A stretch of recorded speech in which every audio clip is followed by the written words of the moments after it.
What's up, guys? Welcome back to Barkin' with Bevan. This is episode 2. The Seahawks just finished their game against the Arizona Cardinals, and today I will be giving my thoughts and opinions about that game and recapping it to you and the ups of the game and the downs of the game. The Seahawks ended up beating the Cardinals 44-22. Seahawks were actually up 35-0 at the end of the first half, but then kind of let up some points in the second half.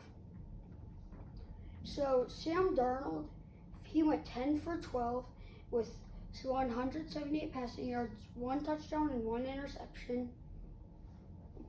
And then Kenneth Walker, the third, he had 14 carries and went for 67 yards.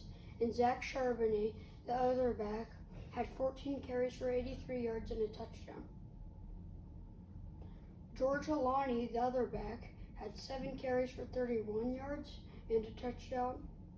And Jackson Smith-Njigba had 5 receptions for 93 yards and a touchdown. And he also ended up breaking 1,000 yards this season, which was funny because after the first drive he had 51 yards and he had 52 to break it.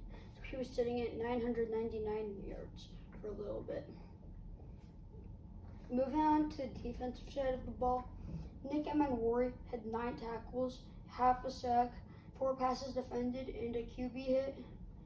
Tyrese Knight had 8 tackles, 2 sacks, they were both strip sacks, 3 tackles for loss, 2 QB hits, and 2 forced fumbles. And DeMarcus Lawrence, he had 4 total tackles, half a sack, 3 QB hits, and 2 fumble recovery touchdowns.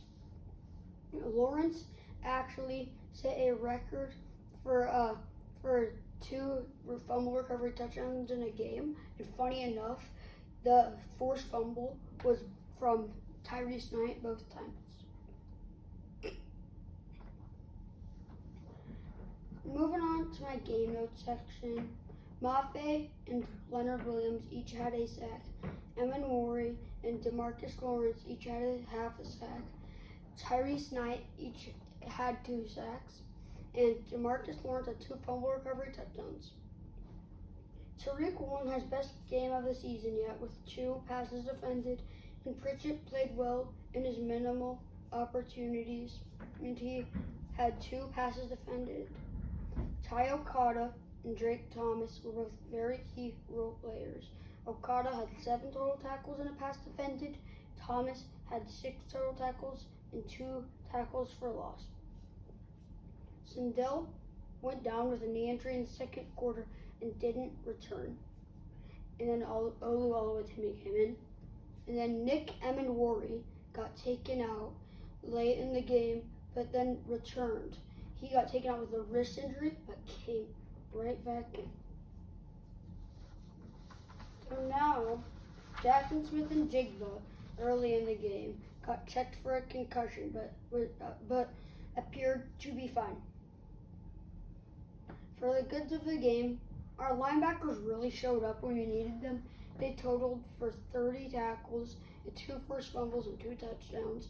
The 2 forced fumbles being Tyrese Knight, and the 2 touchdowns being DeMarcus Lawrence.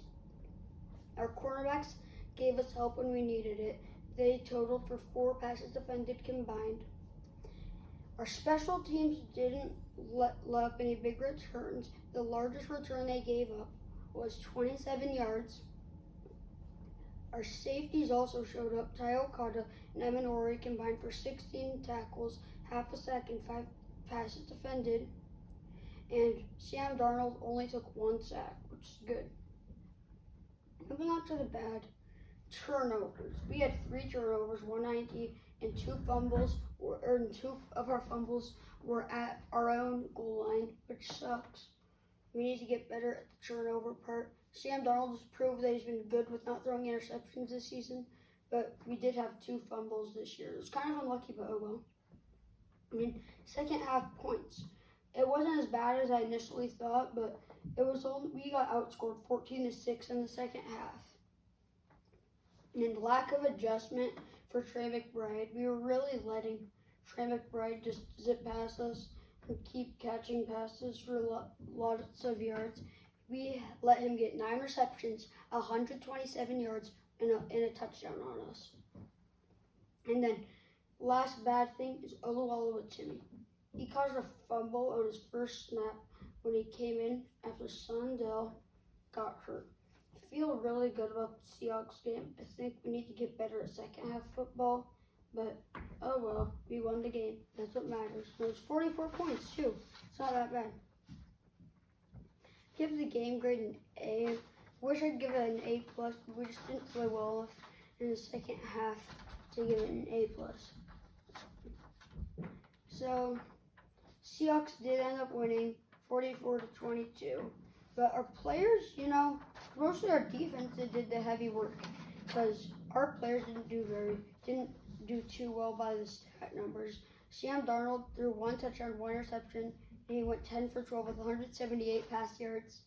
Kenneth Walker went 14 carries for 67 yards. Charbonnet went 14 carries for 83 yards and a touchdown. But as I said, we ended up winning the game. And George Alani was 7 carries for 31 yards and a touchdown. Halani is awesome. Halani was a Boise State Bronco. So 2 Boise State Broncos for the Seahawks scored today. Those 2 being DeMarcus Lawrence and George Alani. The Seahawks have one of the best backfields in the NFL with Halani, Charbonnet, and Walker. And we even have a little depth on the practice squad with Jacardia Wright. I don't know where Damian Martinez is at right now, but he could provide some help. And then Rashid Shaheed also took a couple snaps at running back. He was pretty good for us.